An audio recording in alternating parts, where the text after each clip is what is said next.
listening to the Mexican national anthem.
Well, a fervent crowd on hand for Necaxa, the United States national anthem.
Well, both anthems now being completed.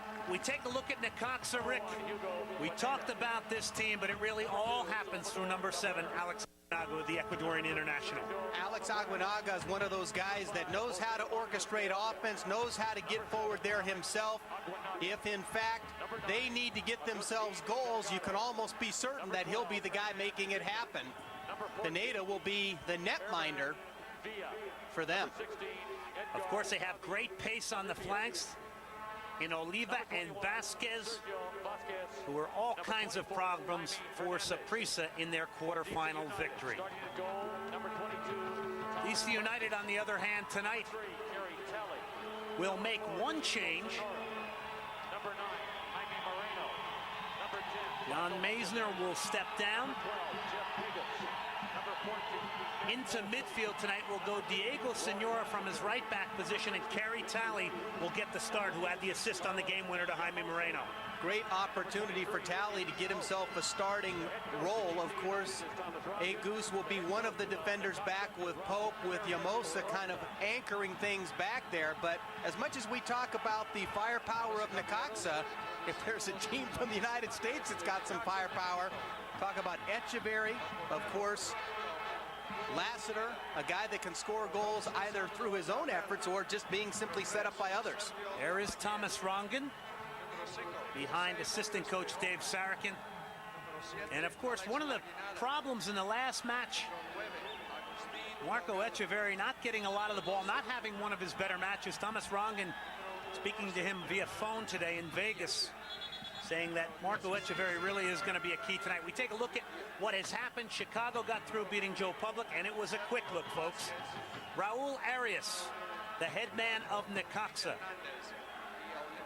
team that has tremendous history in its own right. 7 times league champions of the Mexican League. The lights of Las Vegas burning bright tonight. Sam Boyd Stadium is the venue. I guess the one chink in the armor that people look at with Necaxa is maybe in the back. They conceded 2 goals against Saprissa, maybe lacking a bit of pace. I am Glenn Davis. Rick Davis is alongside as we get set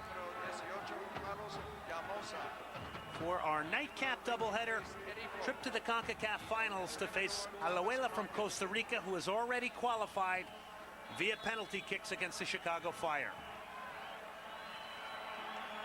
And it is game on, DC United and Necaxa.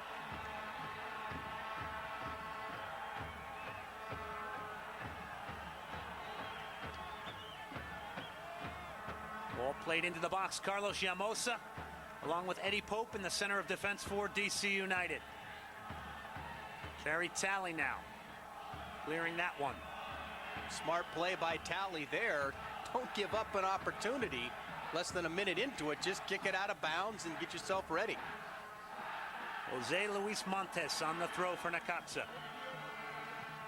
Rick, certainly DC is going to have to pay particular attention to Aganaga and really try and get him out of this game. Make him less effective tonight. I think that what DC should be trying to do is keep pressure and the ball in Necaxa's defensive half of the field as much as possible so that the offensive players never get going. Echeverri started this with a great ball wide. Here's Jaime Moreno now. And DC, a much sharper start than last night. And Marco Echeverri's first touch on the ball, a quality ball. Hugo Pineda in goal for Necaxa, the veteran. Ball bent in DC. That goes out of bounds. Expect DC to press here early and often. Of course, for Necaxa, the game that they played against the Galaxy at the Rose Bowl, they seemed really tentative almost in that game. And that being the one-game playoff that got him here to the finals. Hugo Pineda collecting that one. Former national team keeper for Mexico in the late 80s, early 90s. The man of experience between the pipes for Necaxa. Llamosa. Expect the tempo of this one to be faster than the prior semifinal matchup. Advantage played here. Richie Williams knocking it wide. Actually, Senor to Lassiter. And Lassiter off the mark. Look for Lassiter. Every opportunity in and around shooting range of the goal. He'll pull the trigger, not a bit shy. What makes Lassiter such a dangerous player is, as I mentioned before, not only can he himself create goals, but he has just an outstanding sense of positional play to get himself to finish the efforts of others. Of course, he is Major League Soccer's leading scorer. 17 goals and 11 assists. Although he's really been kind of pressed this year by Jason Price, who's at 15 goals and 14 assists. It's going to be a race to the end between those two. DC pressing now, Roy Lassiter. This is some good high pressure now coming from DC United.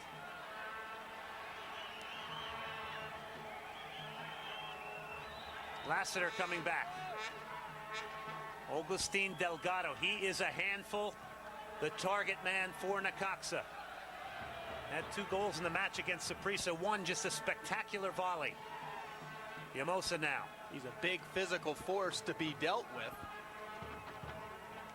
DC looking 100% sharper, Rick, than they did in their first match. Here's an opportunity now. Moreno trying to split the Necaxa defense, but it's poke tackled away. The ball kind of arrived at Jaime Moreno's foot in a surprise way as it deflected off of a defender. His touch has to get by that last defender, though. You can tell how hard this surface is. Players having trouble controlling balls.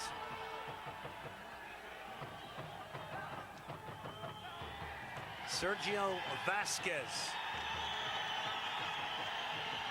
the Uruguayan. This guy is a man of danger on the left flank. Spectacular game against Saprissa.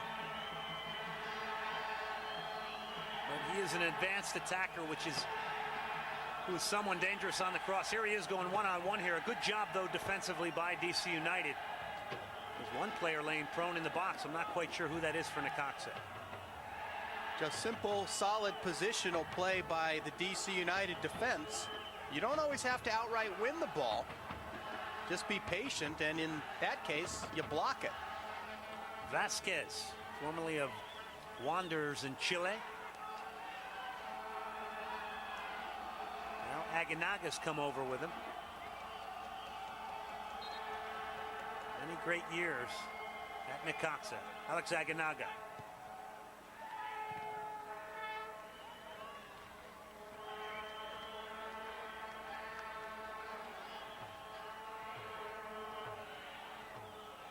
Tom Prestis had an error in judgment in the final seconds of the game against Olympia, brought a attacker down and then saved the ensuing penalty.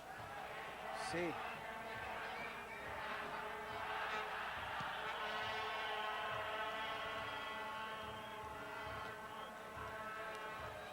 Thomas Rongen said it, you know, it's been good for us. We've gotten the first game behind us, we advanced, we've gotten used to the conditions here, the surface, the tightness of the play, and we expect to do better tonight. Part of the logic to CONCACAF going to Las Vegas is to find what they feel was a completely neutral site. Las Vegas doesn't actually have a professional soccer franchise playing there, so you said logic? That is the logic as I understand it. Of course, the Las Vegas Quicksilvers used to play there. I played there. And you, of course, played on that field. I believe it was AstroTurf then. Thanks a lot. That ball headed dangerously in the box. DC still pressing here. Boy, Pineda kind of in an awkward place off of his line, and the ball getting in behind him. Eddie Pope going up against Augustin Delgado. That's a matchup to watch tonight. There they are again now. Pope expecting a call from Tom Prestis, not getting it. Now delivers it into the 13th row with Augustin Delgado pressing. ¿Qué tal, Raúl, amigos de Necaxa Televisa picked him up from Deportes? Cruz Les saludo Azul. con mucho gusto desde el estadio Sam Boyd. La entrada Very mejoró similar to en relación Eduardo a los Hurtado. partidos anteriores. Podemos estar hablando Is Augustin Delgado. Skill, strength, power, the ability to finish. Montes on the throw.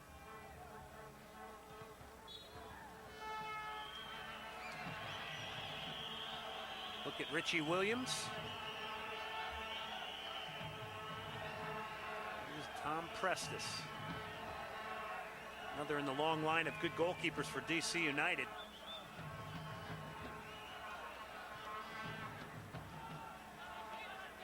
Positionally, I think if there is one in soccer in the United States that we seem to have a lot of depth on, I would have to say goalkeeping is it, with the likes of Casey Keller, Brad Friedel, Jurgen Sommer,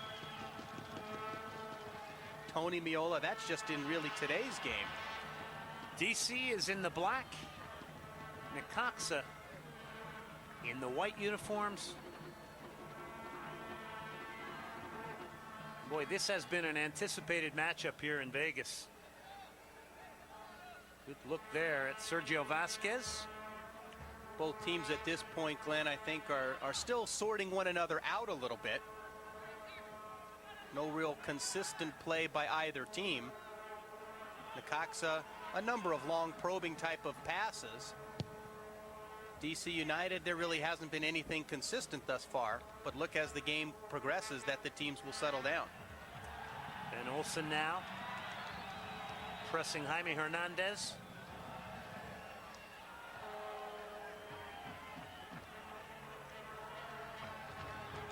A lot of firepower out here tonight, but not a lot of time and space for them to play in.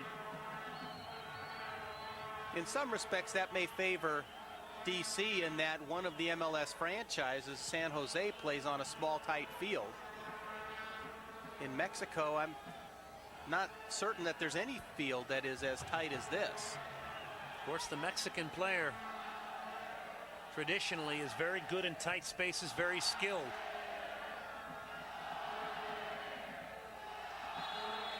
Certainly is a pro Necaxa crowd.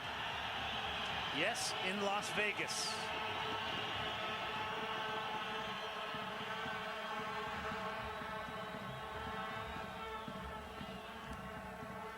DC will have to rise to the occasion defensively tonight against high-powered Necaxa. Ben Olsen.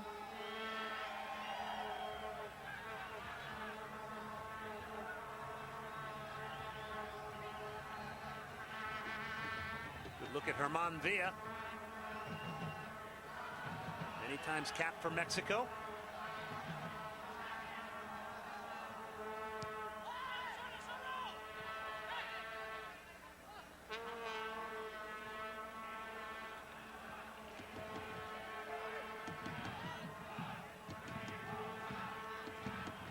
DC has inserted Kerry Talley into the back tonight and has pushed Diego Senora up wide on the right side in midfield, with John Maisner stepping down. Diablo on the throw. And DC will get another corner. Their second of the match.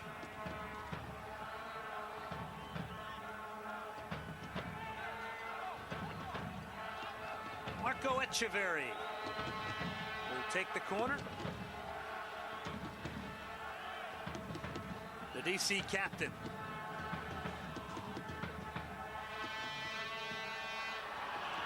Egus struck one with power from there prior in this tournament, but he misses that one. It's a very difficult ball to hit anyway when it's traveling across your face. Egus, very much a left side dominant player, makes it that much more difficult because the ball is going from his right to his left, so you really can't align it as well. Here's Jeff Egus now. Egus plays it wide. DC still pressing. David Oliva, who's got tremendous pace in the right side, the man fouled. It's a guy who loves to run at defenses.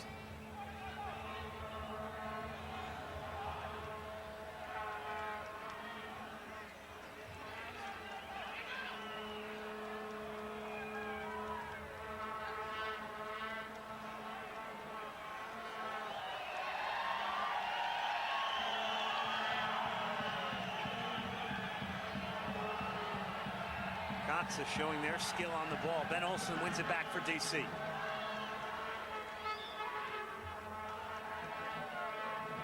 Egus. Olsen. DC showing their ability on the ball now. Eddie Pope, U.S. international. Olsen to Pope again. Kerry Talley now.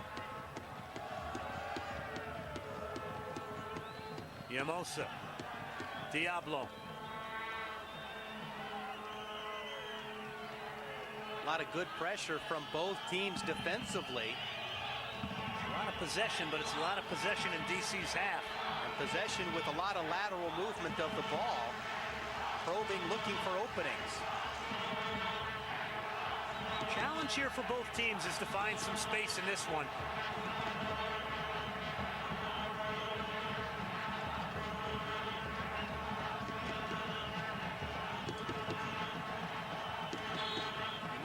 You might find more on the Vegas Strip. What was that I might find? A little bit more space on the Vegas Strip, as it is tight here at Sam Boyd Stadium. Etcheverry now.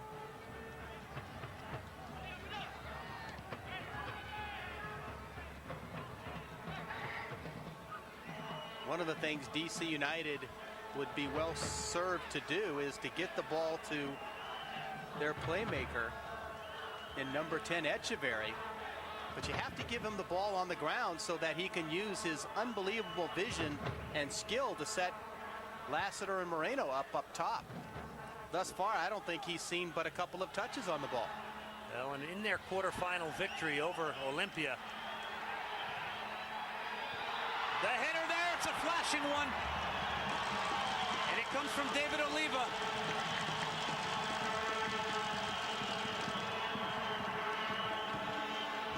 Off of a cross, perfectly placed. Oliva really just doing anything he can to put his head on the ball. Tries to redirect it to the far post, had pressed this beat. Well, and Oliva had sort of come central. And that's generally what Necaxa does. They'll bring in their wide midfielder if the play's on the opposite side of the field. So you'll see Vasquez and Oliva both come in support of Augustin Delgado.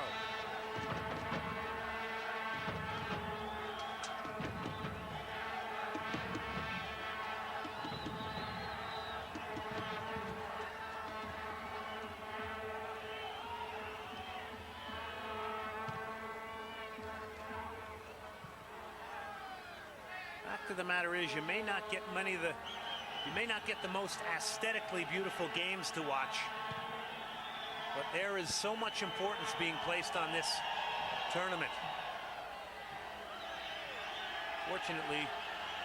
Unfortunately, the media in America has not picked up on it.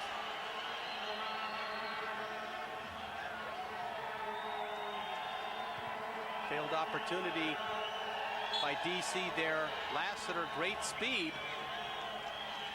At this point, I don't know that that last ball forward would really give us much indication whether he has the speed to just run by the Necaxa defenders. Cali getting called for the foul against Vasquez. Jose Luis Montes on the free kick.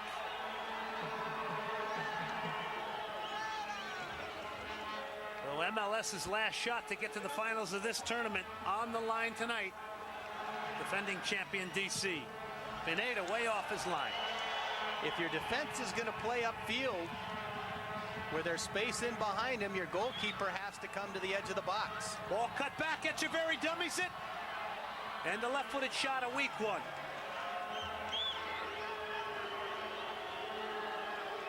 Raul Arias, the head man for Necaxa, looking on. Of course, Necaxa at the moment in the Mexican First Division at the top of their group, third in overall points. And I believe it's Roy Lassiter who is down for DC. Devastating blow for DC United to lose their top goal scorer. Not only as it relates to this competition in this game, but of course the MLS season. Of course, in the prior semifinal matchup, Chicago lost Peter Novak and lost a lot of their direction in that match.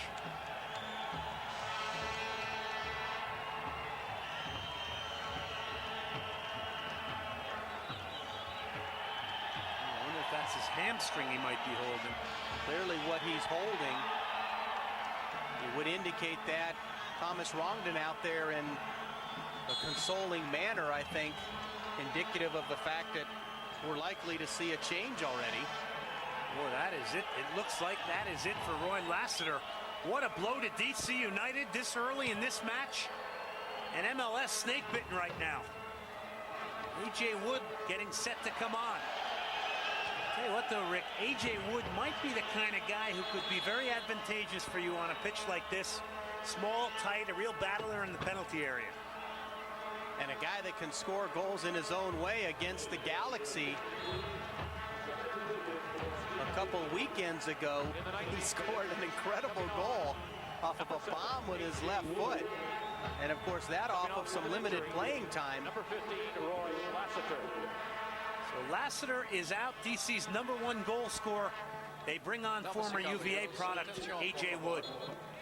Sustitución para DC United, entrando al partido número 7, A.J. Wood.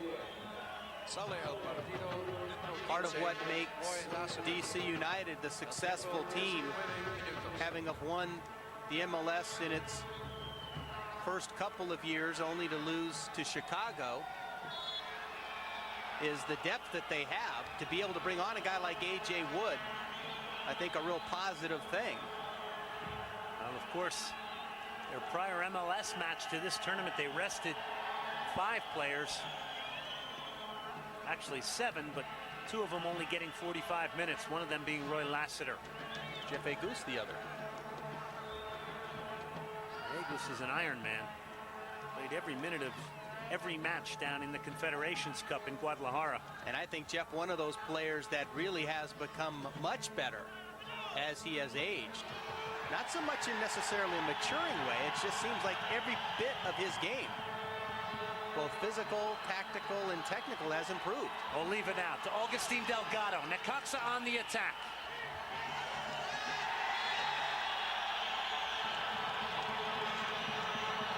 And Delgado brought down.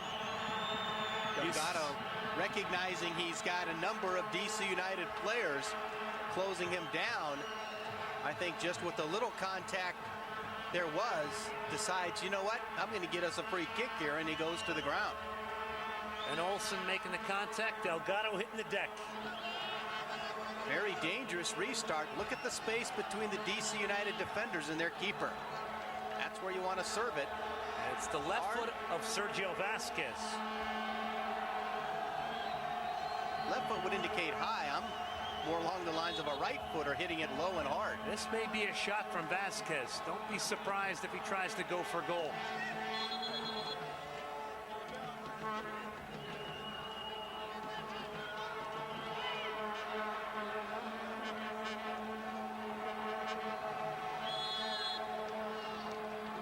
And he does. He puts it over the top. With Sergio Vasquez missing the target there off the free kick for Necaxa. For me, that's the one place the kicker doesn't want to put the ball, out of everybody's reach and out of bounds. Llamosa.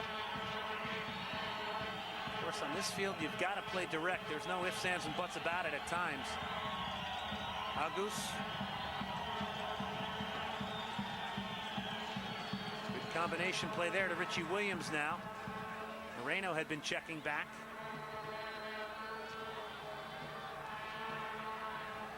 Field is so hard. Every ball that hits the ground just bouncing up. People having a hard time killing balls at their feet. Part of the adjustment that all players need to make with it being so tight, you have to make your runs a little bit quicker. Even a half-second delay in starting your run can mean the difference between being open for a ball and not. AJ Wood. There's the benefit of him holding that ball up at the top of the box. Kerry Talley now bending it into the back stick. Olsen. Necaxa tries to clear.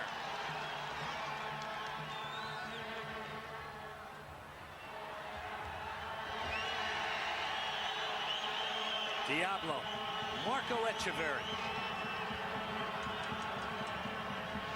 And I believe he gets called for the foul on Alex Aguinaga. The problem, as we get another look at Agus, I believe the one guilty of the foul there. I stand corrected, Jeff Agus. But you mentioned Echeverri. We haven't heard his name. He has not been involved, and that's not a good thing for DC.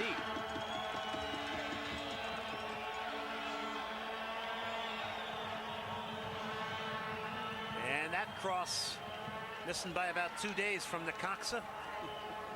DC United will get the goal kick. 3 or 4 days or 1 day? Prestes. Tom Prestes was a little bit shaky, I think, in the first quarterfinal match. Certainly has done very well for DC United. Seems a bit more composed tonight.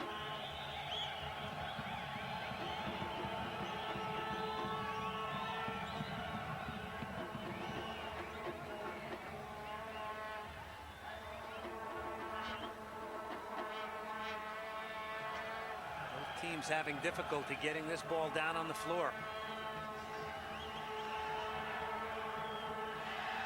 The pace of this one much quicker than the Chicago Alajuela game.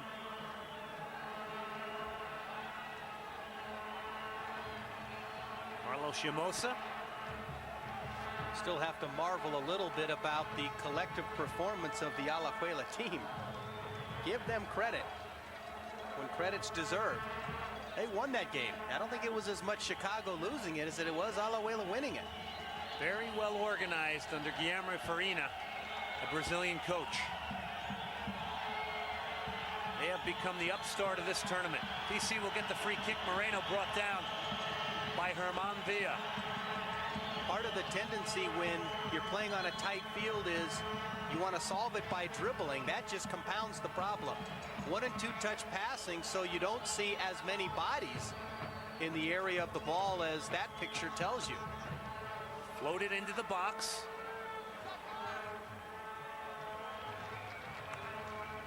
I believe that was Kerry Talley on the challenge. There's a good look at Hugo Pineda. He doesn't agree with the call. The 37-year-old will now have to fend off another corner. DC United's third.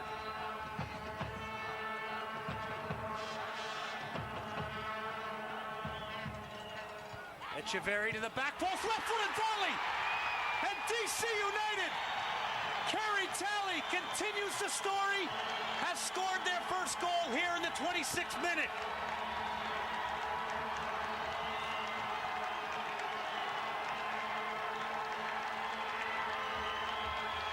An outstanding corner by Echeverri with a ton of pace. It gets to the back post in a hurry.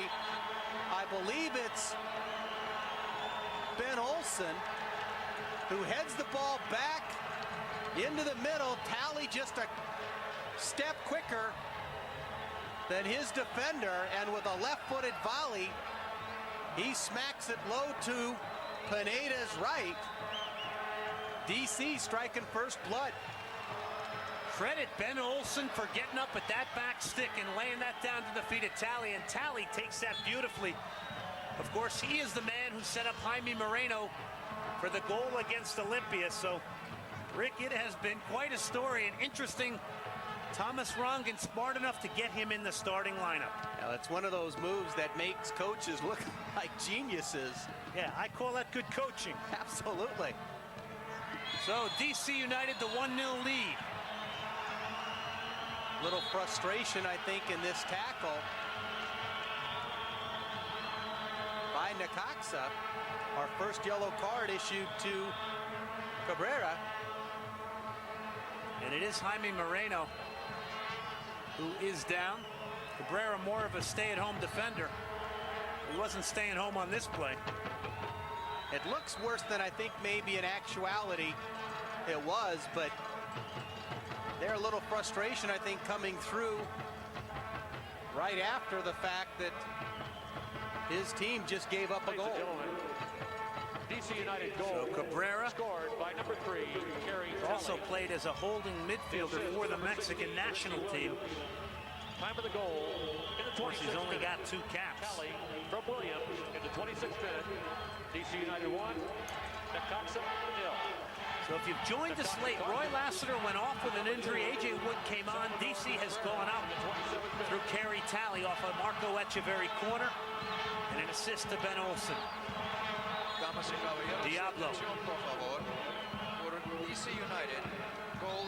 And DC will get another corner. They are being rewarded for their pressure as Jaime Moreno, the Bolivian, makes his way back on. 25 minutos. At some point, anticipate Eddie Pope coming forward on DC United corners. Carta amarilla, número 2, Salvador Cabrera de Necaxa. Pineda 27 minutos. goes down very hard. Referees often do what they can within the rules to protect the goalkeeper. I think Pineda actually collides with his own player. Don't believe any contact between he and A.J. Wood. Let's see if A.J. Wood on the replay here makes any contact. Actually, the defender pushing Wood out of the way, and it is his own defender that really makes the contact with Hugo Pineda. So in actuality, that really should not have been whistled as a foul. I think the tendency is sometimes, because a goalkeeper comes down, for a referee to blow a whistle.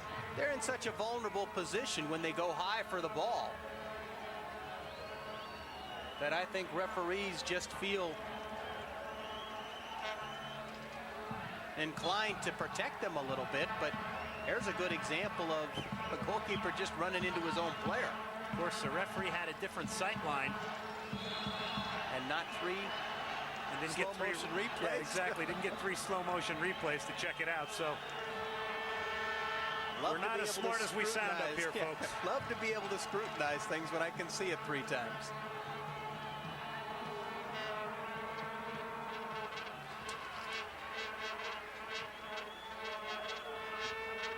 Of course, that referee is Carlos Batris from Guatemala, in charge of the nightcap here at Sam Boyd Stadium.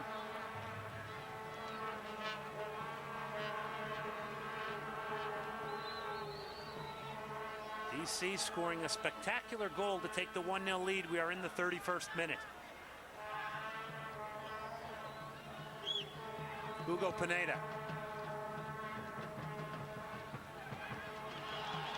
Pope and Aganaga. Eddie Pope doing a strong job there. Well, the 2 playmakers, neither of them have gotten much of the ball on this one, Rick, and to be honest with you, I'm not sure that they will. Aganaga for Necaxa, Diablo for DC. Thus far, DC seems content to continue with the early game tactic of pressure the ball all over the field. And Olsen almost getting that in behind a Necaxa defender.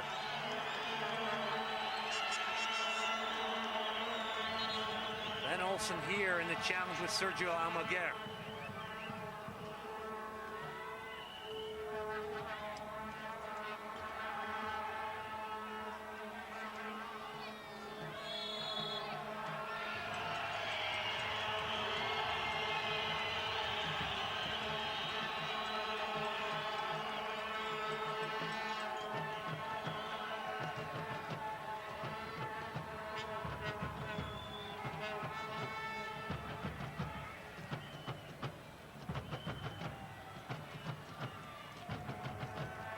DC United has tremendous depth, as you spoke about earlier, Rick.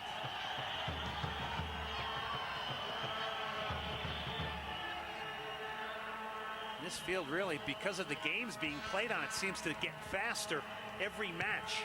Well, and you add American football to it, and it gets beat up pretty good. UNLV, their home site. I'm not going to get on my high horse about lines on a field tonight. And give it a break. Echeverry now. Marco just doesn't look sharp.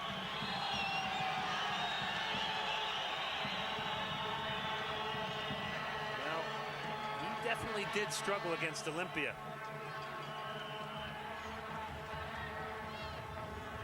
DC had a tough draw playing Olympia of Honduras, the #1 qualifying team out of Central America. Part of what I think makes it difficult for the playmakers is the tightness of the field. That much less time to consider and weigh options. Although Echeverry, he certainly has the skill and the ability, I think, to adapt to the fact that he'll have a little less time. Well, it's accurate to say DC has not faced this sort of firepower in Major League Soccer with David Oliva, Sergio Vasquez, Augustin Delgado, and Alex Aganaga.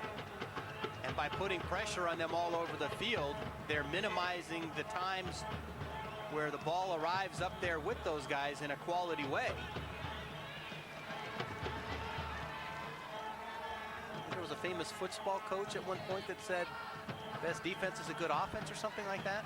You didn't just say that. Love to take credit for it, but Ben Olsen. Agus getting forward on the left side. Yamosa getting there. Echeverry. Yamosa back to Echeverry. There's the tight play of Echeverry. He gets decked.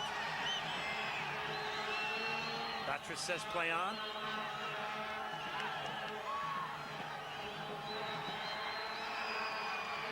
This is is where you want Etcheverry to have it. Again, a bit hesitant.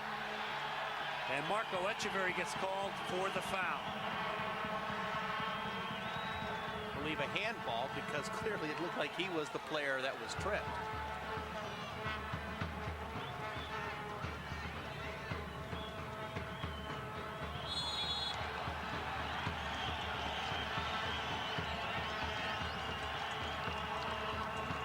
Here's a situation, Jaime Moreno getting a foul for the DC United. This is where Etcheverry can be so dangerous.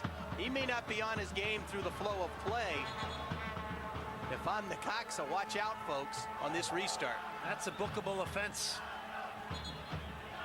No intent to play any ball on that by Jose Luis Montes, but it is Etcheverry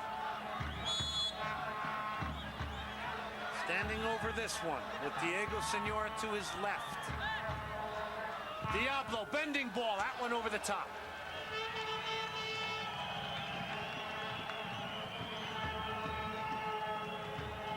Etcheverry just simply trying to bend it to the near post.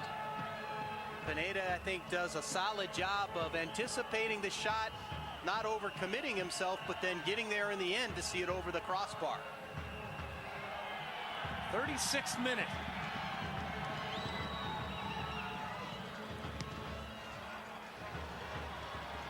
Our sister station, Fox Sports World in Espanol. If you want to watch it in Spanish.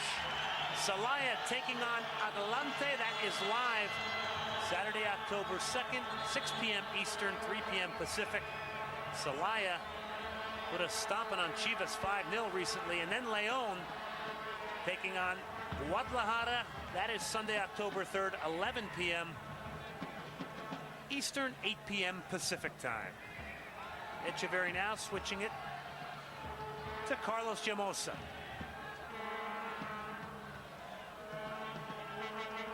There's that battling that you talked about A.J. Wood providing as a point guy. He'll go for every ball within 20 yards of him.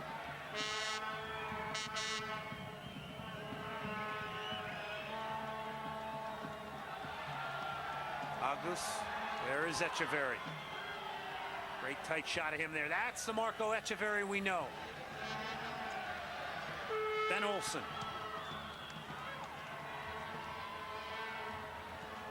A.J. Wood. Still battling. Necaxa very much in that situation in a man-on-man defensive posture. Both players really just wanting to stay tight with their guy, not really willing to venture away from that player to go to the ball.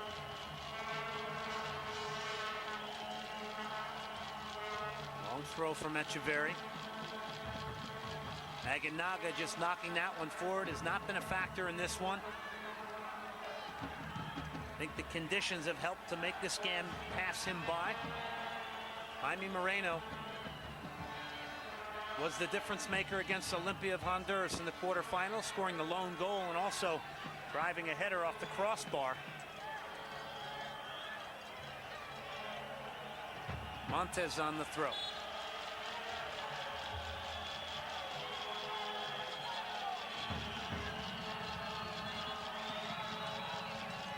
Sergio Vasquez also not getting a lot of the ball here in the first half. We are in the 39th minute.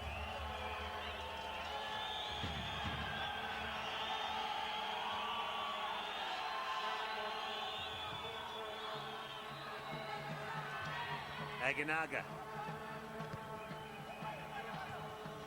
Not many balls from Necaxa trying to find their target player in Agustin Delgado. Oh, look at that play there from Ben Olsen. How quickly he gets back up off the ground.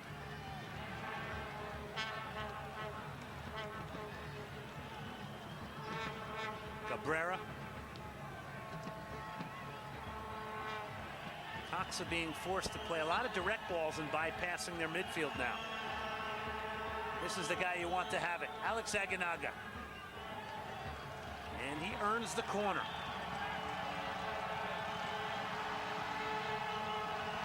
Opportunity here for a few of the defenders for Necaxa to get forward. both teams at times showing a possible intent of playing a short corner.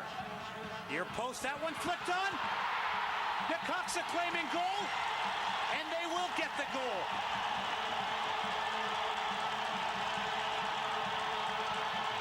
Goals sometimes come in a lot of different ways. Prestis absolutely gets hit with the ball square in the chest.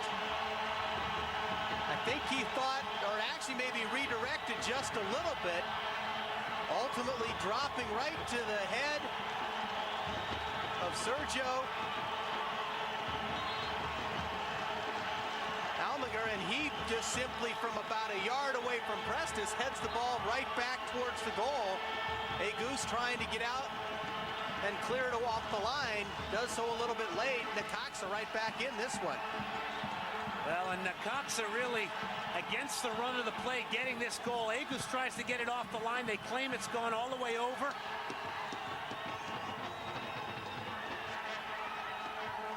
Look at disbelief on the face of Tom Prestis, but it was the flick on at the near post that created the problems. The assistant referee perfectly positioned on the goal line to see whether it fully crossed the goal line. Aguinaga now, all of a sudden, Necaxa getting some confidence. It had been all DC pressure-wise up until this point. Kind of a tough goal for DC to give up so late in the half. Well, kind of an ugly goal, but they're like babies. They're all beautiful. They all count. And here we go again. Echeverri clears.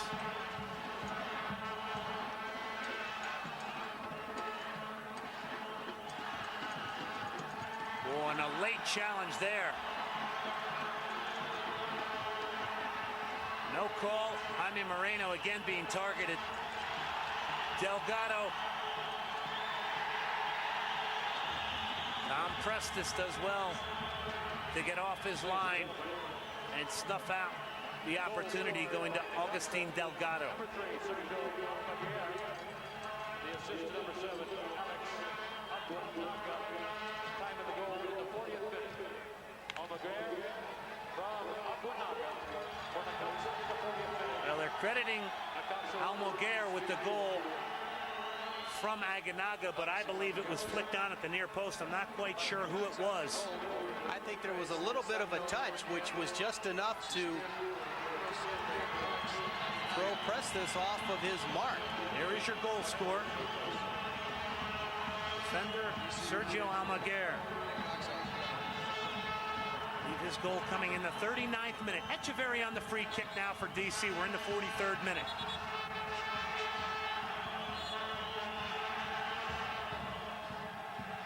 Ball bent in the box. That one flicking dangerously to the left of Hugo Pineda.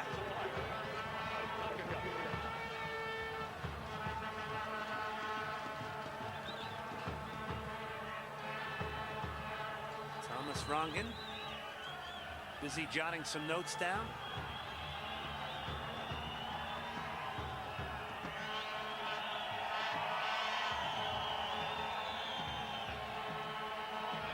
Hugo Pineda not in any rush to take this goal kick. Anytime you come from behind in a game, you want to make sure that you don't turn around and give up a goal as quickly as you've got the one back. I think Necaxa at this point would be satisfied going into the locker at halftime tied.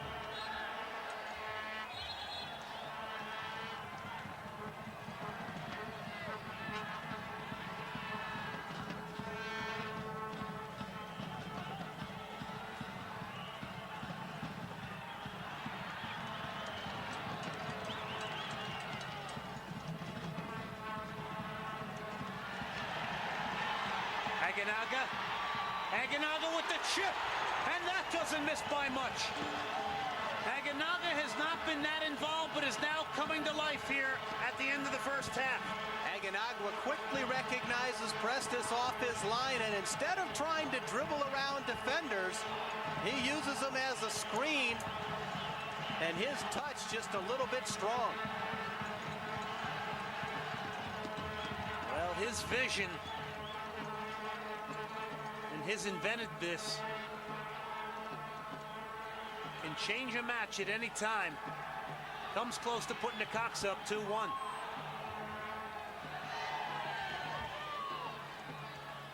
Kerry Talley now, DC's goal scorer. Boy, there is just no room down the flanks. It's so difficult to get in behind defenses to the byline, the end line. As narrow as the field is, it kind of, I think, emphasizes that much more for the need for players to get as wide as possible, so that what little space you can create more in the central part of the field, you do.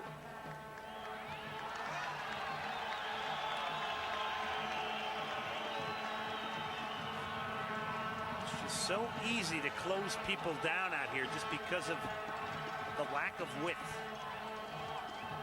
Necaxa on the free kick. We are now into injury time. Ladies and gentlemen, the referee has added 2 minutes. There will be 2 minutes of injury time. Delgado and Pope. Pope has done a nice job of suffocating Agustin Delgado.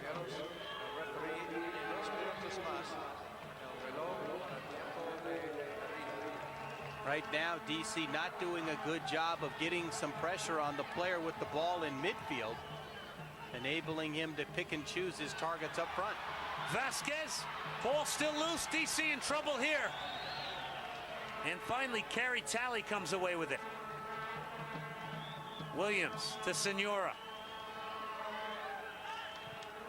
Great ball out on the left side, opened up there by Jaime Moreno. Ben Olsen now. Right-footed shot.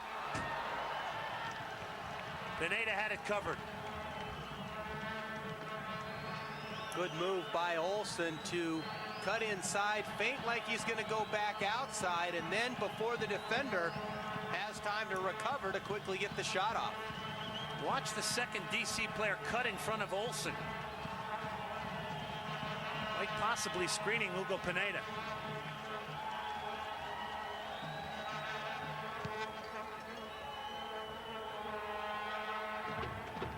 Senora. Senora has now come in central more. Jaime Moreno.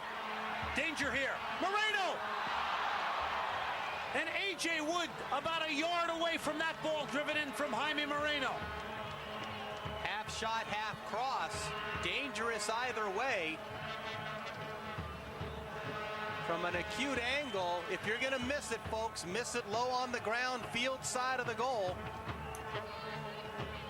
It was Senora who had come in central who found Jaime Moreno out wide, and I think Jaime Moreno from wide positions might be a difference maker for DC. Carlos Batres has blown the whistle. The first half is over. DC United scoring first, Kerry Talley, and then Sergio Almaguer later in the first half for Necaxa leveling things. Welcome back, DC United, and Necaxa tied at 1-1. 45 minutes to determine who will face Alajuela of Costa Rica in the final of the CONCACAF Champions Cup and a trip to the World Club Championship in January to Brazil. Take a look at the first half stats, and it really was, Rick, a first half that really, there was not a lot of midfield play in this one. Not a lot of midfield play. Both teams looking, I think, to kind of bypass that and get it up to their guns up top. Of course, the DC United losing Lassiter early on. In terms of goals, we know it's 1-1. Saved one save for Necaxa goalkeeper Pineda, none for Prestes. One yellow card in this contest issued to number 2, Cabrera, for Necaxa. In terms of shots, you've got DC United with more shots, although not necessarily of greater quality, 7-3. A fairly even match between these teams. But and if we look back at the Chicago Fire matchup prior to this against Alajuela, that also was a game that really not a lot of chances were created. Really, I think that comes down to the conditions here at Sam Boyd Field. Of course, you had, I think, two teams playing tactically very different in that one. Slow play, really, the emphasis of both Chicago and Alajuela. Here, it's get it up front and take your strikes at the goal. Glenn Davis and Rick Davis alongside. And you might say this is the most 45 minutes most important 45 minutes staring DC United in the face in a long time. And for me, Glenn, they have shown that rare quality of teams at the international level that simply knows how to win games somehow, some way, whether it's manufacturing a goal, making a save to keep the ball out of theirs, or if it gets to penalties, they know how to do it. Our sister station, don't forget, Great Mexican League Soccer, Celaya taking on Atlante. That is live Saturday, October 2nd, 6 p.m. Eastern, 3 p.m. Pacific. You don't want to miss that one. Leon taking on Guadalajara, Sunday, October 3rd, 11 p.m. Eastern and 8 p.m. Pacific. Little applause. There is Thomas Rongen. Started with Tampa Bay in MLS, 2 years in New England, and now running the show in DC for United.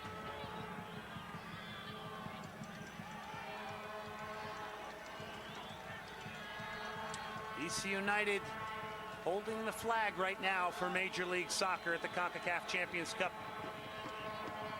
Of course, Chicago eliminated on penalty kicks by the story of the tournament, Alajuela of Costa Rica.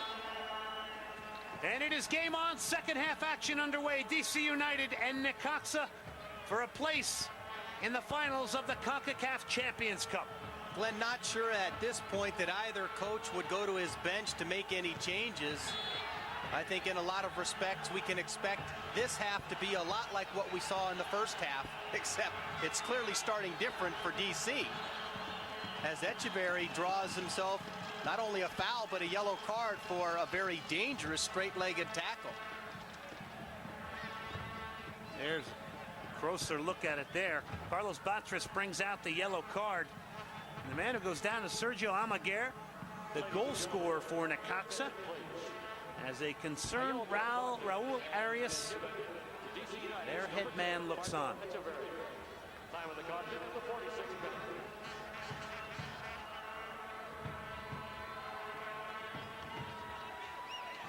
Damas y caballeros, su atención, por favor. It's been a somewhat frustrating tournament for Marco Echeverry. Yes. Marco I think he's had a decent year in MLS, although I think when he was playing in the Copa America, he wasn't a starter with Bolivia, and I don't know that Marco has really been the same since coming back from that. You would have to say, though, undoubtedly, over the history of the MLS, he has been the most dominant player. Absolutely. Not as much, of course, for his ability to score goals as it is to just set other players up. Of course, a joy to watch as well. Speaking of a joy to watch, Diego Senor now in full flight. Moreno. Change of pace down the sideline. Moreno gets to the end line.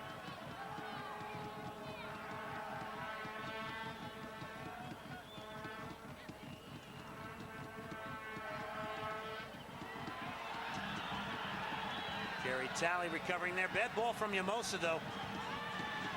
Aguinaga now.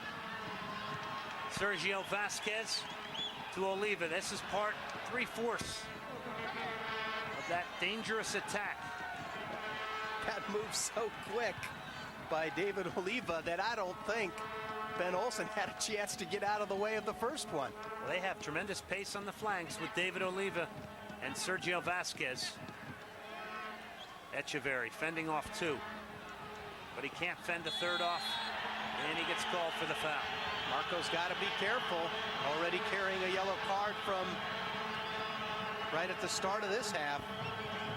I think David Oliva may be embellishing that one a little bit, trying to get Marco Echeverry sent off. If there's a little bit of a criticism for Echeverry's game, he sometimes plays with too much passion, so to speak, and has been known to get himself in trouble as it relates to cautions and ejections. Well, he definitely did bring down David Oliva. You said it, he has got to be careful. But he is having a hard time finding space and really is besieged every time he picks a ball up central in midfield. This has been a war tonight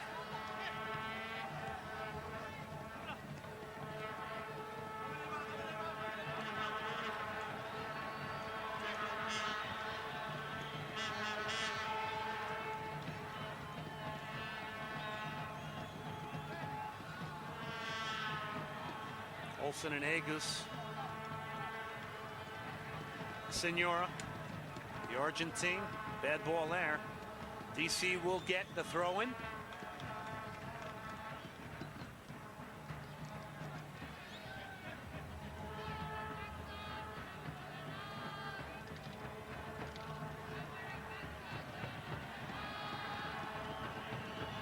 Agus.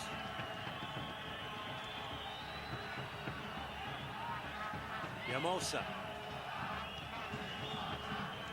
Eddie Pope now. He has looked solid defensively tonight.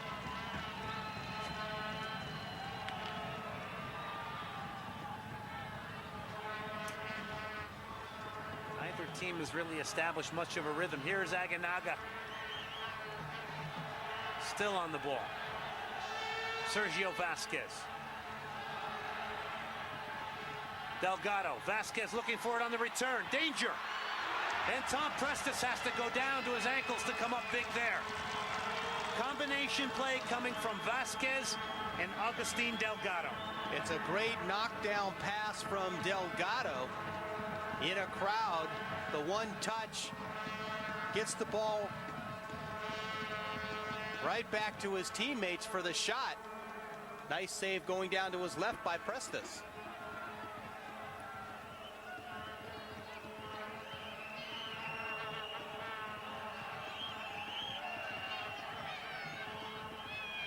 Olsen, tremendous control there from Ben Olsen. Agus to the back post. Echeverri. Moreno now.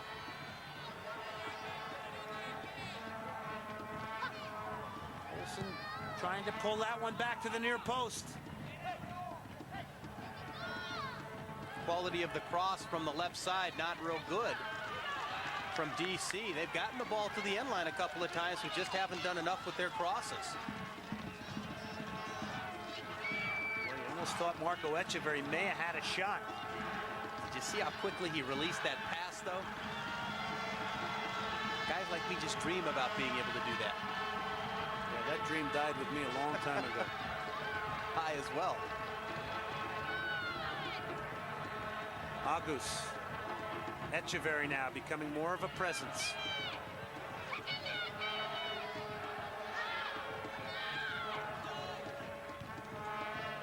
Direct ball, trouble here. But Prestes off his line. Good communication there with Carlos Llamosa.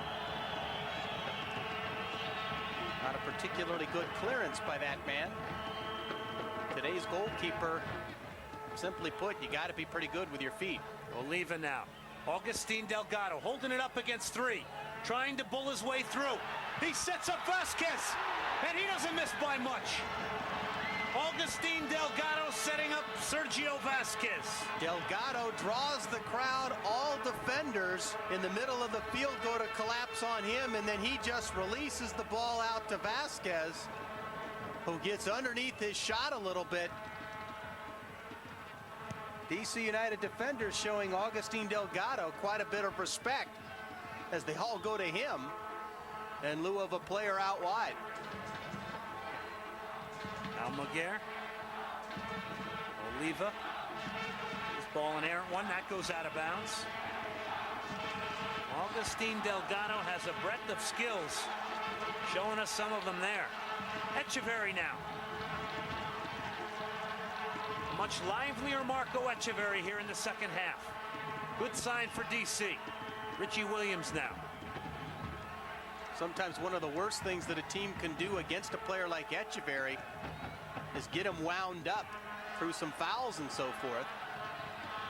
Marco is wound up, and he is a different player already in this half.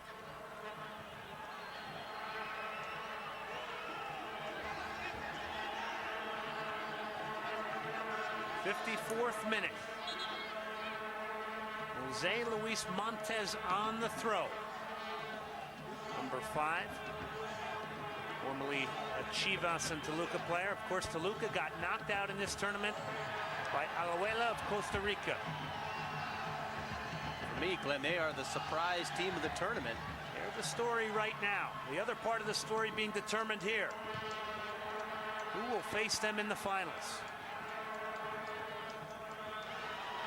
Eddie Pope, a little touch there to create some space for himself. But the long ball measured a bit too far. Necaxa on the goal kick.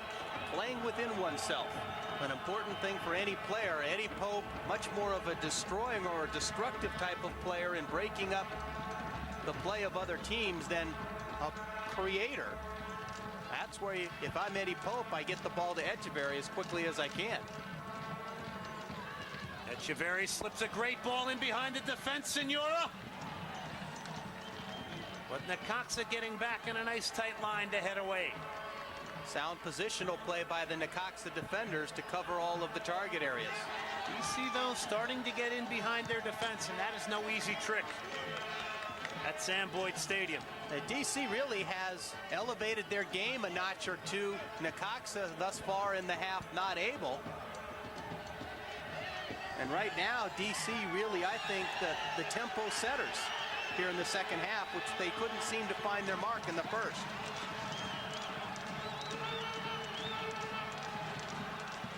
For me, Rick, after they scored the first goal, I thought they had the better of the play, and then Necaxa, after pinching the goal back off the corner, started to get a little bit of life. A.J. Wood.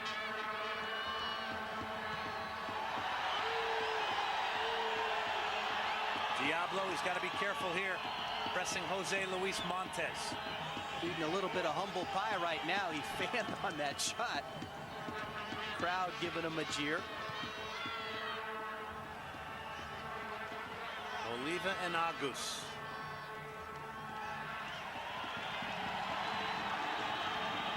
Jeff Agus was quoted as saying, you know, this may not be pretty in Vegas, and it's going to come down to fighting the good fight. A little bit of a slip, I think, worked in favor of Oliva as Agus carried the ball over the end line. Tell you what, though, if I'm a defender, I'm loving playing here. Tight space. Defensively, you love little space. Offensively, you like a lot of it. Vasquez on the corner. Again, they go near post. Flying header from Ben Olsen. Delgado! 2-1 Necaxa. Postage stamp from Agustin Delgado.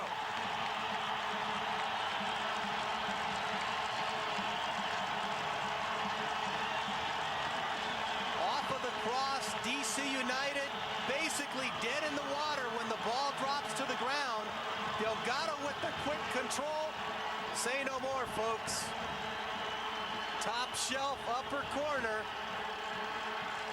What finishing ability by number 9, Agustin Delgado. Wow. This is his third goal of the tournament. He had 2 against Saprissa, and actually Jeff Agus's header laid down, went through the legs of Eddie Pope right to Agustin Delgado. Necaxa takes the 2-1 lead. We saw Necaxa in the first half battle back from a 1-goal deficit. The tables have turned. The test is now with DC.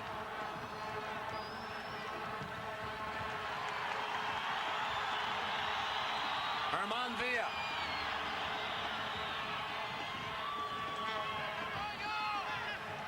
David Oliva. Back to Oliva against Jeff Agus. Agus does a good job of denying the cross. But Necaxa has been dangerous on the corner tonight. They're 5th.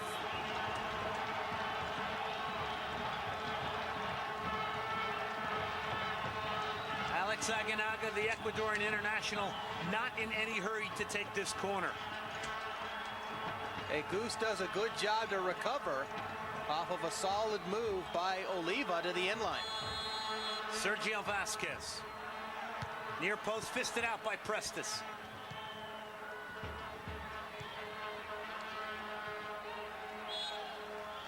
Good pressure by Moreno to earn the throw-in. Ben Olsen.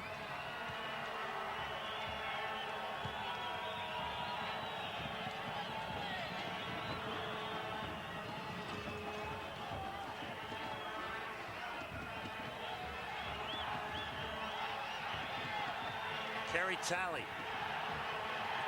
Pope Pope.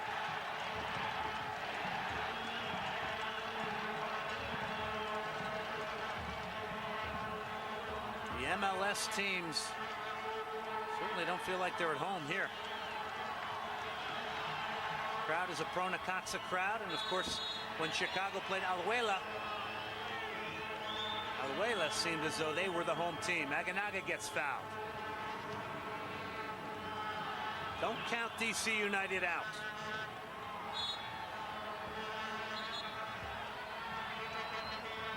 Goal scored by Necaxa, number 9, Agustin Delgado, his third of the tournament. Challenge for DC, Glenn, just a little bit more difficult without their top goal scorer. Roy Lassiter went out in the first half with an apparent hamstring injury. Without him, A.J. Wood has come on there, but A.J. really, although has battled admirably, has not been all that productive. And just looking at the list of available substitutes, I'm not quite sure who you might have available to bring in to spark that offense if the score remains the way it is for a while. Well, we know one team that's in it, Alajuela from Costa Rica. And the winner of this DC United Necaxa, that final is 4 p.m. Pacific, 7 p.m. Eastern. That is for a trip to the World Club Championships in Brazil in January 2000. That's if we all survive the millennium. Oliva. Might be a great place to actually see in the new millennium. Herman Villa deemed out of bounds. I think he's actually signaling a foul. Yeah, you're right. I think he's telling Jeff Agos to put it on the floor.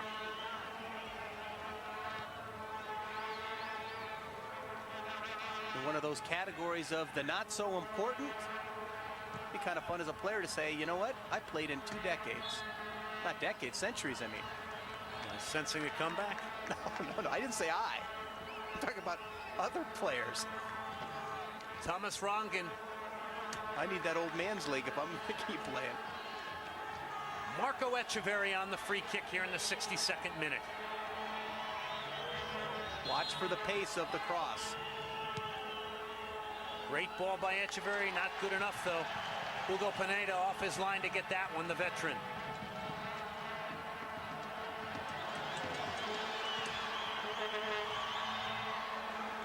Agus, the saving header there. Draped all over Agustin Delgado. Ben Olsen now. Richie Williams. Good ball from Williams. A.J. Wood is brought down. That's got to be a foul. That's what A.J. Wood brings to the DC United team. A battler for every ball. He earns this foul. Echeverri now will have the opportunity to try and find a target in the middle. Look for DC to send a lot forward, including Yamoso and Pope. Well, you said it on cue. Eddie Pope and Wood in the box. Echeverri on the free kick.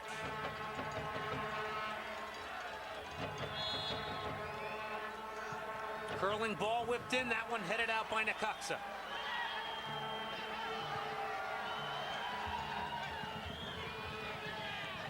Ben Olsen.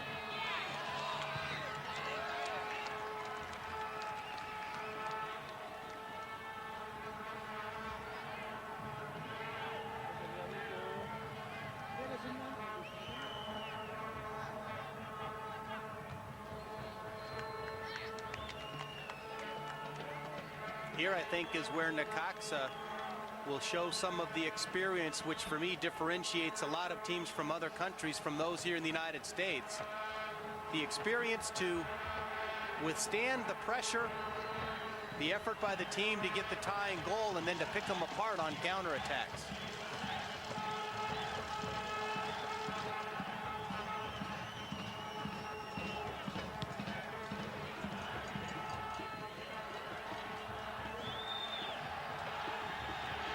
Preston, still plenty of time in this match.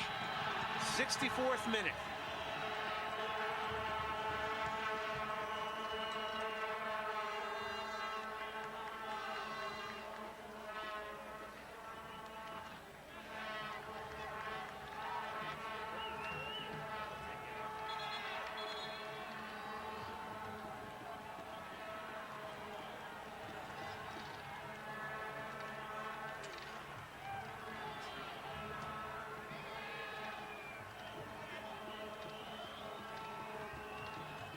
Well, DC struck first in this one. Kerry Talley, a well-constructed goal off a Ben Olsen header. And then against the run of the play, Necaxa scored Almaguer off a corner. And now they have the 2-1 lead. Augustin Delgado just hitting a rocket in the upper corner, giving Necaxa the 2-1 lead. Sergio Vasquez, the Uruguayan.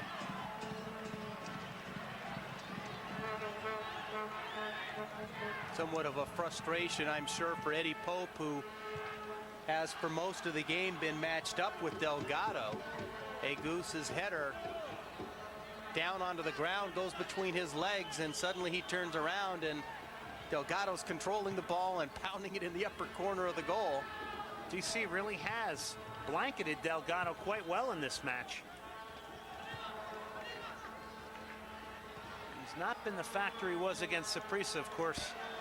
We're talking about another level with DC United. Senora.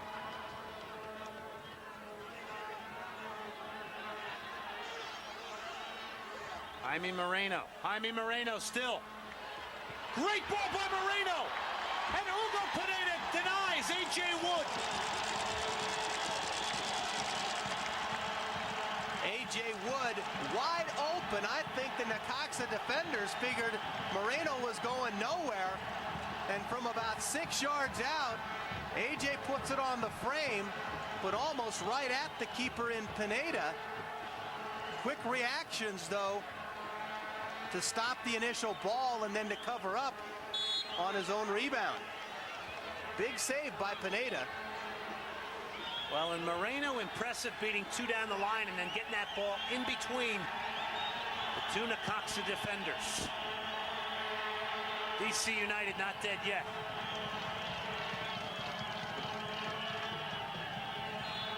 There, I think, is where they miss Roy Lassiter a little bit. He tends to be more opportunistic and a better out-and-out finisher with few touches in front of the goal.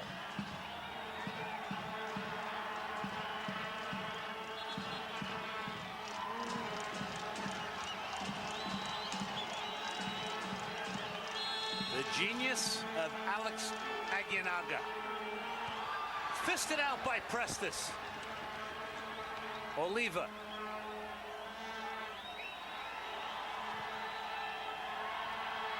And Prestes has to punch this one over the end line, not knowing what was behind him. Necaxa with the corner. Prestes, I think, a little bit shaky in that on this cross. Better vision tells him there's nobody back there. Knowing his goal. Bending in, Prestes got drawn to the near post. David Oliva has scored, and DC United is now in big trouble. Just about ready to say that Prestes showing some signs of being a little bit shaky. You said it all, Glenn. Gets drawn to the near post, and then to only have the ball just out of his reach, he goes to try and box it out and never accomplishes anything close to that, leaving his defenders hung out to dry. See, right here he's pushing his own defender, and then he gets just a little touch, but you got to clear that ball of the 18-yard box if you're going to fist it. He overcommitted at the near post. Too concerned, even though he had a defender in Llamosa right there, matched up with the Necaxa player. Here's the move. Defender out, attacker in. Chris Albright, talented young American out of UVA, comes in for Eddie Pope. And you said it, an attacking move now by Thomas Rongen.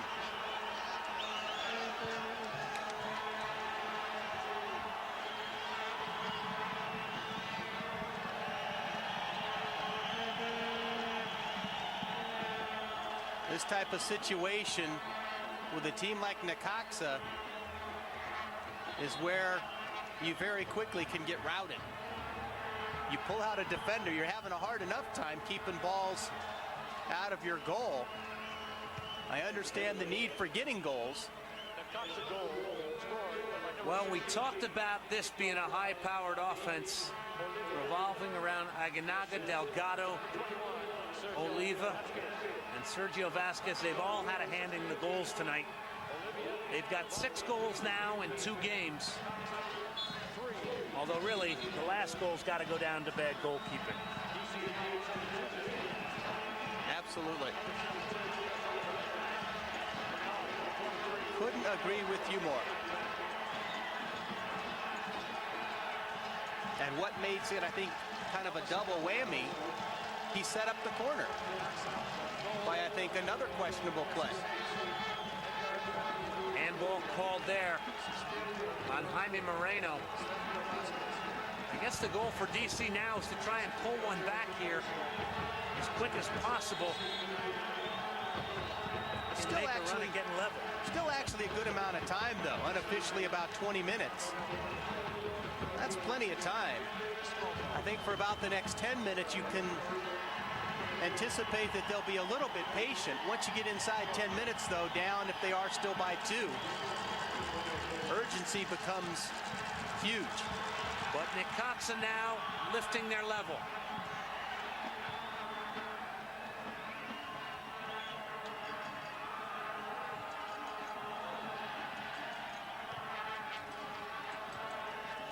The champions of the Americas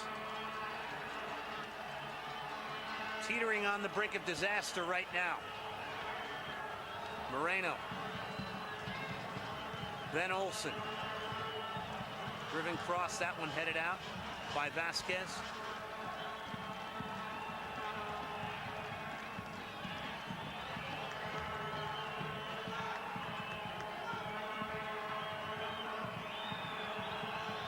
Opportunity here. A.J. Wood, can he turn it back?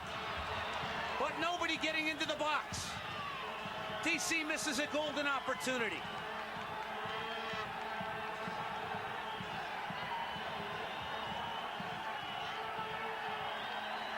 Echeverry beats one. And DC will get the corner. Necaxa a little bit guilty of having there be seams between their defenders, their midfielders, creating some space for DC. Llamosa. Down goes Chris Albright. No call. Oliva battling Richie Williams. He is a handful, very pacey. David Oliva on the right side. Of course, he got the 3rd goal for Necaxa in this one.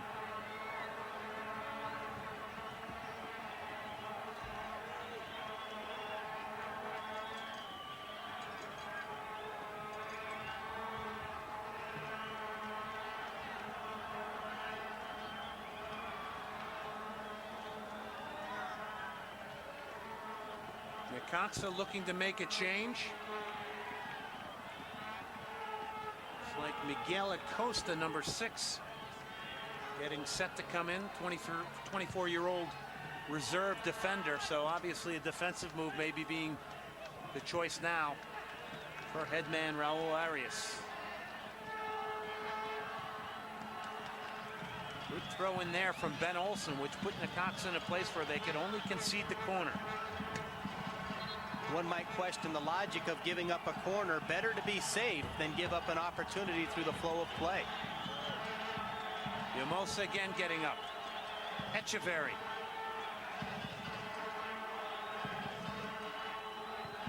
Bit of desperation now creeping into DC's play.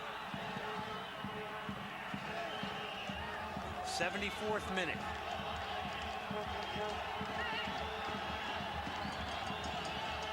Not only battling Necaxa, they're battling the fans too. For me, though, that's a little bit of inexperience by Cali. You're just going to bait the crowd on more by getting upset about the fact the ball doesn't come to you. Let the referee do his job and stop the clock or add additional time. See the black ribbons being worn on the left arm But the Necaxa player that, in respect for the Mexican earthquake and the disaster that's occurred in Mexico City, of course, Necaxa from Mexico City. Miguel Acosta coming on. Hernan Vina coming off. Ladies and gentlemen, your attention, please. A substitution for Necaxa. Coming on, number 6, Miguel Acosta. Coming on, number 12, Hernan Vina. Time of the substitution, 75th minute. Echeverri. Vamos a cambiar la sustitución por favor. Sustitución para Necaxa. Entrando en el partido número 6, Miguel Acosta. Sale Alvarado. And again, the quickness of David Oliva, which earns the foul. Just simply doing a good job, individual dribbling ability, trying to reach in from behind number 14, Ben Olsen.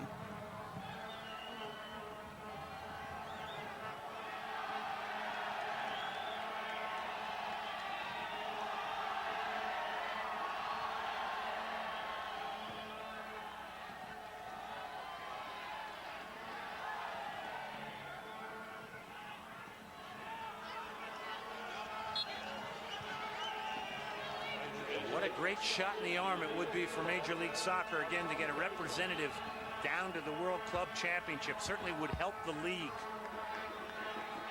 We were talking about that between games on Tuesday. Right now, not looking particularly favorable that will happen, considering Chicago's loss earlier this evening and DC trailing at this point by a pair of goals.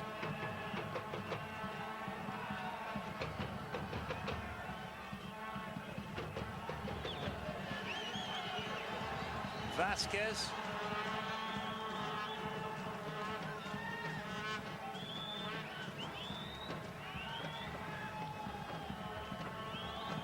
Llamosa.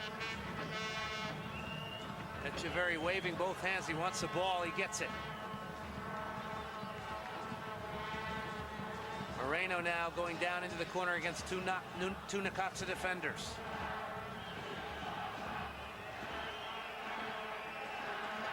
Williams. Right now, DC playing too visible for me in that everything is in front of Necaxa and their defense. Bad ball from Richie Williams. Augustin Delgado. Herman Villa.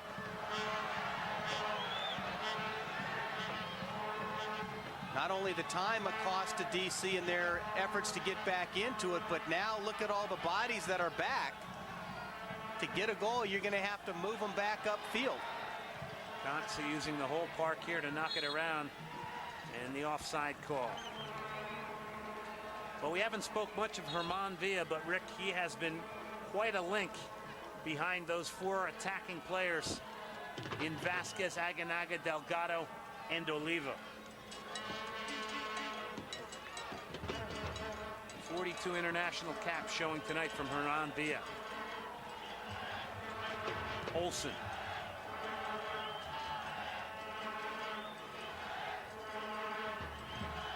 Echeverri getting quite a bit of the ball here in the second half, although of late that space has come too much in the midfield.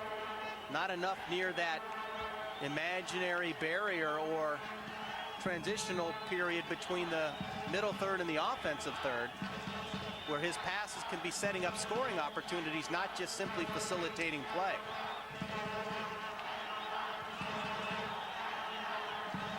Agus back to Tom Prestes. 79th minute. Time is running out on DC United. Prestes hoofing that one into the crowd doesn't help.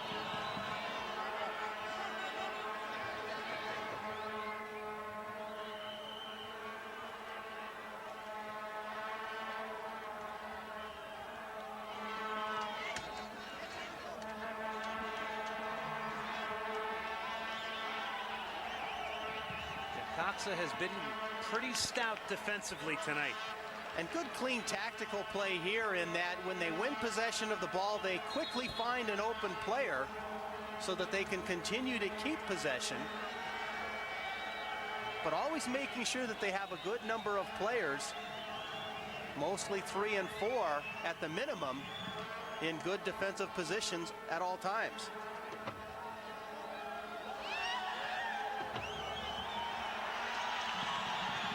Vasquez looking for Agustin Delgado.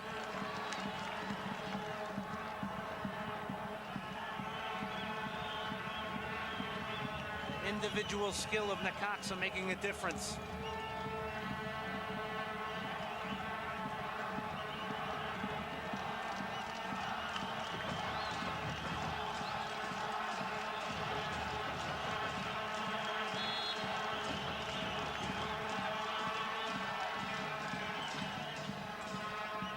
Agustin Delgado now. Deflected off A.J. Wood.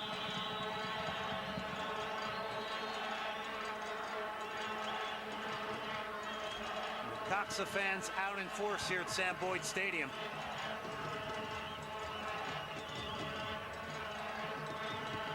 Jaime Hernandez on the throw.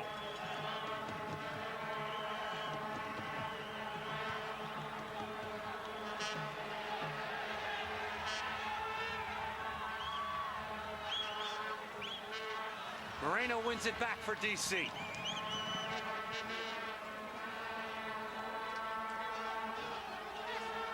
look at how quickly Necaxa in packs of 2s and 3s just hunting the ball.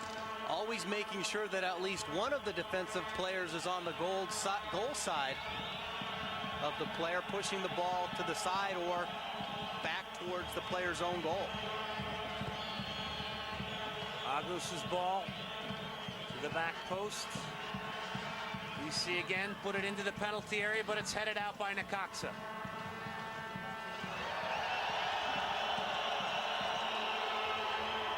Richie Williams' shot mishit. A couple of those crosses from the United players. Way too much time up in the air. Don't forget, on our sister station, Celaya and Atlante, En Vivo Live, Saturday, October 2nd, 6 p.m. Eastern, 3 p.m. Pacific. Leon Guadalajara, that is on Sunday, October 3rd, 11 p.m. Eastern, 8 p.m. Pacific. That is on Fox Sports World Espanol.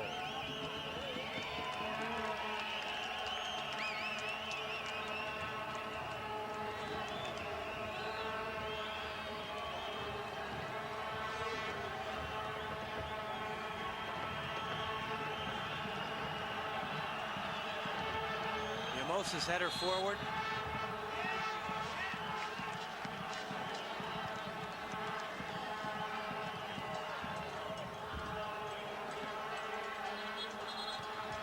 Well, DC came in like lions tonight, getting the first goal of this match. A great goal from Kerry Talley. But it has been 3 consecutive goals from Necaxa that lead us to this point here in the 83rd minute with their 3-1 lead.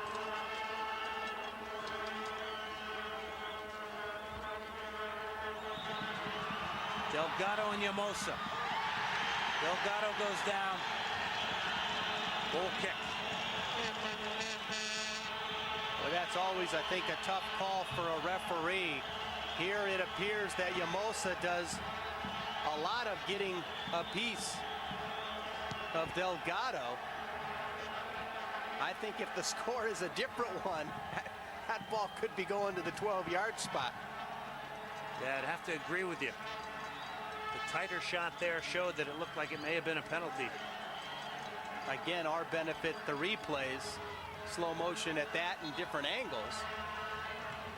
And that's not to say that referees change the way that they call the game intentionally. I think it's just, it's human nature. I know I can't help but at times find myself rooting for the team that's obviously in these circumstances the underdog. Well, here's a change we saw against Saprissa. David Oliva, the scorer of the third goal, comes out, and what comes in is a guy with 64 caps for Mexico, Ignacio Nacho Ambriz. Some fresh legs, more of a midfield presence, and great experience to guide this team for the rest of what is about unofficially 6 minutes of play with a 2-goal lead. Well, a mainstay in the 90s for Necaxa. Slowly found himself out of the starting lineup, but can't bring a better guy on at this stage who's a defensive-oriented player. Ben Olsen, Richie Williams now. DC trying to get a goal here.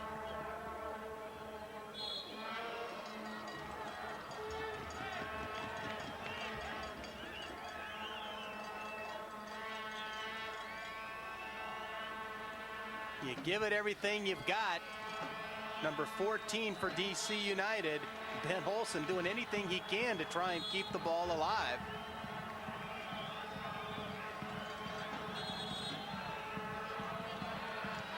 Well, DC is the highest powered offensive machine in Major League Soccer, but they have been known to concede a few goals in MLS as well because of that attacking spirit. Now they are above all the other teams in Major League Soccer. They've got 62 goals on the season. Closest team to them is at 48. That's the Dallas Burn. And the Chicago Fire also at 48. In terms of goals against, they've given up 38.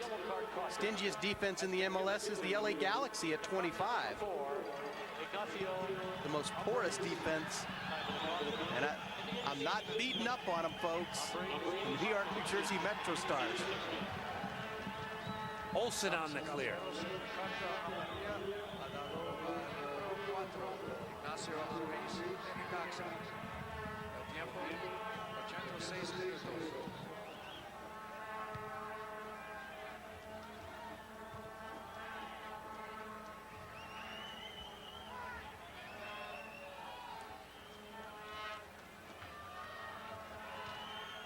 Ambriz gets a yellow card.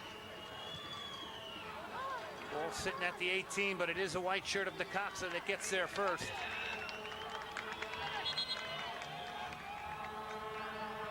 Changes at this point, I think, are as much designed just to give players out on the field a little bit of a break. Maybe bring in some defensive support. Octavio Becerril comes in. Jaime Hernandez comes off, another veteran, 35 years of age. So Becerril and Ambriz, a 34 and a 35-year-old, brought on in the waning minutes.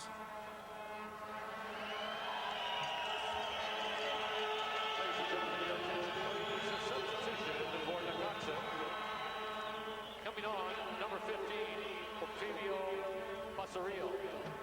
Coming on, number 24, Jaime Hernandez. Time for the substitution in the 88th minute. A.J. Wood now.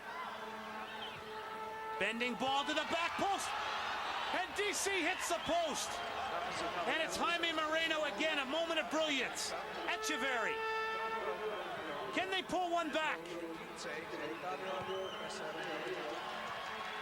Tough break for the DC United.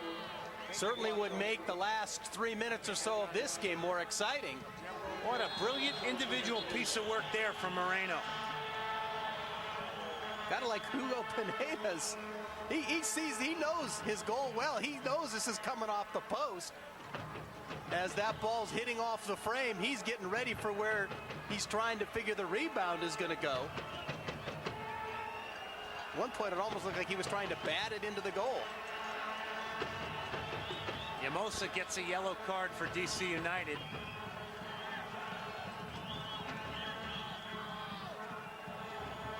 Well, Jaime Moreno beat everything but the woodwork. You would all think that that was a cross. Not a chance.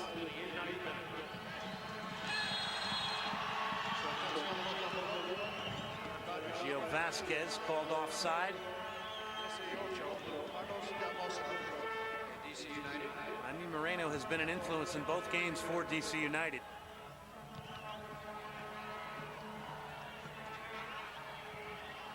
But Necaxa is in the driver's seat to go on to the CONCACAF Champions Finals.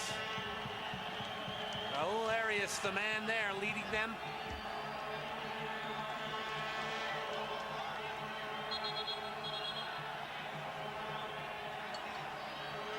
Yeah, it's a soccer ball, sir. He's looking at it like it's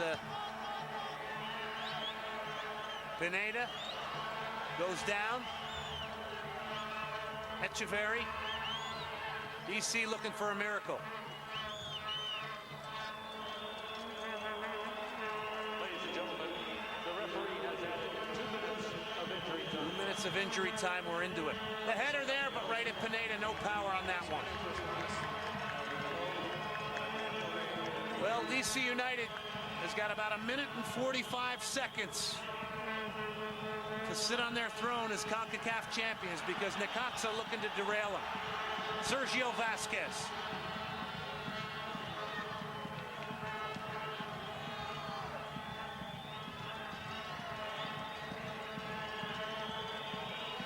And it looks like this clash of high-powered offenses is going to go to the Rayos of Necaxa. Moreno. Ben Olsen now.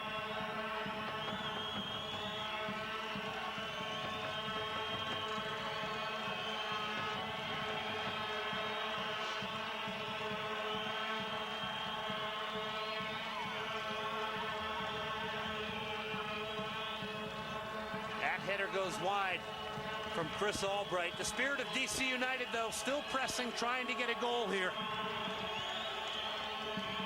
in injury time. But it has been a well-organized tactical effort here from Necaxa. I think Necaxa has shown us every bit of what Alajuela showed us against Chicago. Solid collective effort. Tournament savvy. That's it, knowing how to win.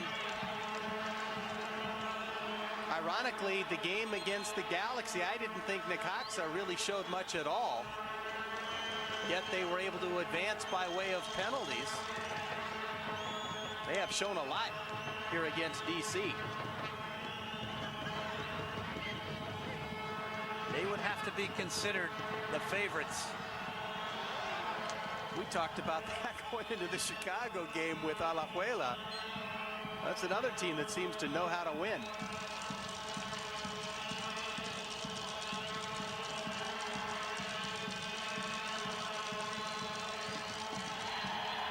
And there it is. Carlos Batres has blown the final whistle. Necaxa will go to the final to face Alajuela of Costa Rica. 3 unanswered goals after falling to the early 1-0 DC lead.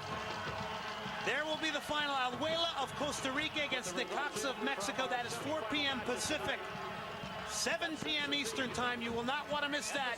That is for a trip to the World Club Championships in Brazil in January 2000. Beginning with the consolation game at 2 o'clock, featuring DC United. Rick, we talked about the experience of Necaxa in tournament play. It really shows tonight. Really shows that is not only the experience in tournament play, but I think in competitions where they just know what it takes to go ahead and win games. They took it to DC United despite getting behind at the start of the game. Well, and they beat the defending CONCACAF champions. They beat a great DC United team. Don't go away. We're going to wrap this one up. Once again, our final, Necaxa 3, DC 1.